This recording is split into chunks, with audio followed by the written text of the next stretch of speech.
طالبانو کابل ته د دویم ځل لپاره 15 کسیز تخنیکي پلاوی راستولی دی.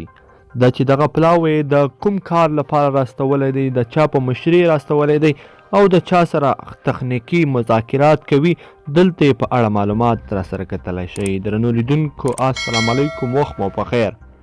د طالبانو د سیاسي دفتر ویان سهیل شاهین وایي کابل ته د دغې ډلې یو 15 کسیز پلاوی د بندیانو د ازادۍ تصدیق او تثبیت په خاطر تللی دی.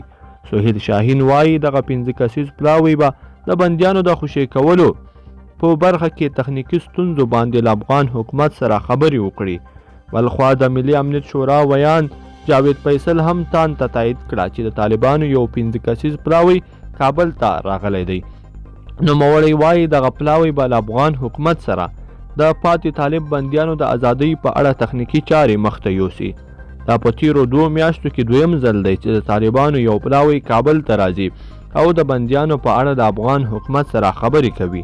افغان حکومت تر دې دمه د بندیانو په تړاو 3 ځله ویډیویي او یوه اونۍ کابل ته د راغلي پلاوي په توسط مذاکرات کړي دي، خو دا یې بل پلاوی دی چې کابل ته را رسېدلی دی.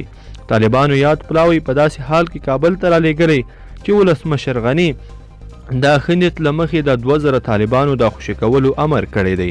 افغان حکومت تر اوسه 2000 طالبان خوشي کړي دي او وایي که طالبان اوربند وغځوي نو دوی به 1000 تنه طالبان نور هم خوشي کړي.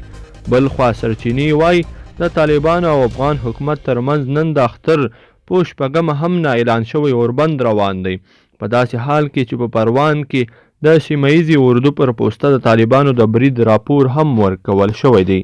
درنو لیدونکو په دې هیله چې دغه ویډیو به مو راسره تر پایه پورې لیدلی وي. که زموږ دغه ویډیو خوښه شوې وي د سره لایک کړئ او زموږ د یوټیوب چینل هم در سره ضرور سبسکرایب کړئ تر څو تاسو له تازه معلوماتو څخه زر تر ژره خبردار شئ. تر بلې ویډیو پورې ښه وخت.